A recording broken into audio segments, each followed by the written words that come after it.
Good morning. He is risen. Christ has risen from the grave. I know that we don't have the big celebration today.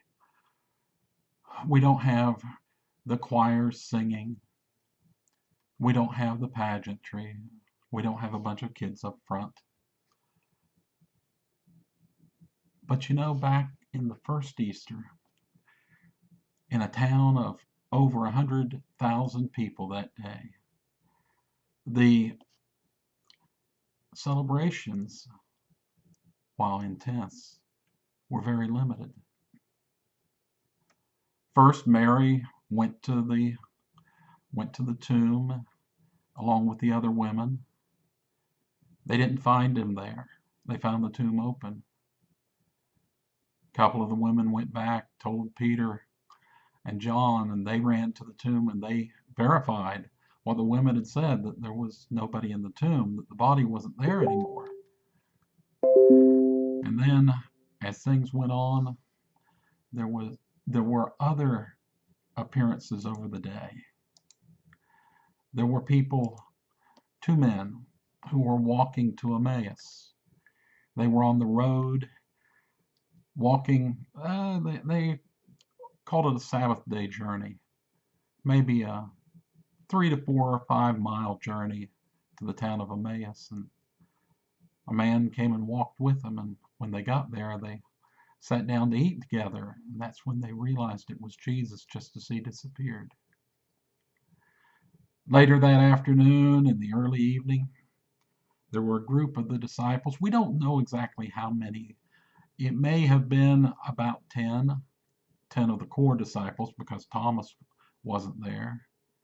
Or it may have been more than that, because there was a group of 120 or so people who followed along with Jesus. And Jesus appeared to them. All together, we record in the Gospels and in the other books of the Bible, Paul in particular tells us that over 500 people saw Jesus alive after his death. Some were that day of Easter, some were over the next 3 or 4 weeks, but 500 people, 11 different places, different people at each time. At a time when maybe 1 or 2 people out of 100 actually knew how to read and write,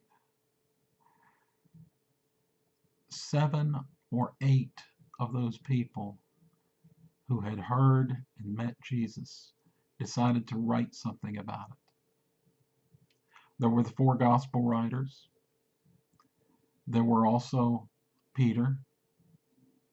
There was James.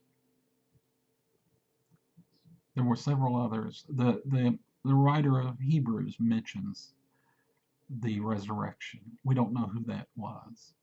Paul mentions the resurrection. We have these witnesses. I say 7 or 8 men wrote down this. It was only over 200 years later that these separate accounts, each one of them, which was a scroll, were collected into a book.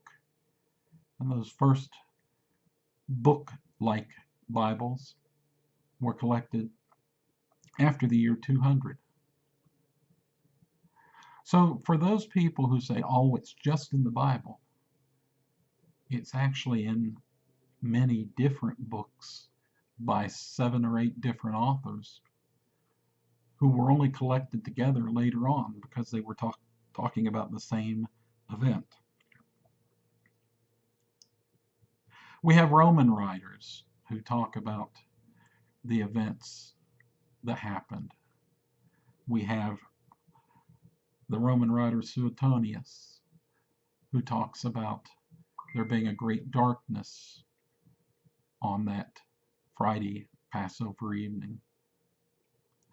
We have the writer Pliny the Younger, who about 70 years after the events is writing to the Roman emperor saying, what do I do with these Christians?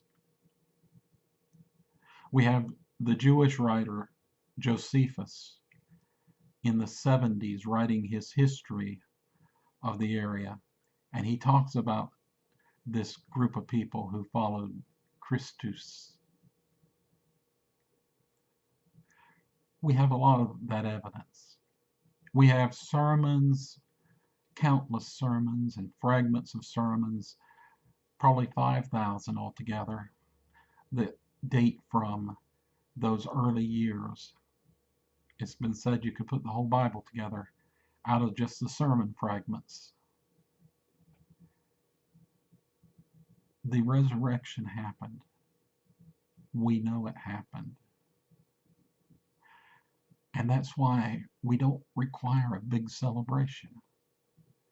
We don't require the organ playing, the choir singing, trumpets sounding, bells ringing.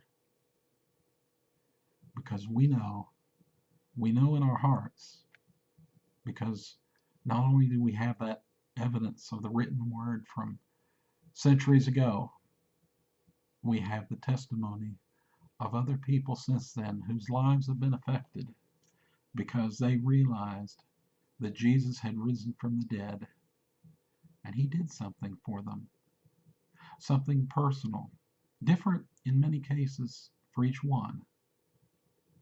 But for most of us, one thing he did was he helped us understand that death has been defeated. God is greater than death. And we who follow him, who follow Christ, have been promised that if we do that, we will spend our eternal life with God. We will not die. Only the body will die, and that only temporarily. So take that as joy. Take that as what you can take to the bank during this season when we're all locked away from each other. Remember the resurrection. A good book to help you understand more of this. There are two really good books, actually. There is The Case for Christ by Leo Strobel, and there is Know What You Believe, or rather, Know Why You Believe, by Paul D. Little. You can find both of these books on Amazon. You can have them brought to your Kindle or just sent to you through the mail, and they'll both help. We don't get a dime out of either one of those. I do ask that you continue to support your local church. Send us your donation as you would every week, and may you be blessed. Thank you.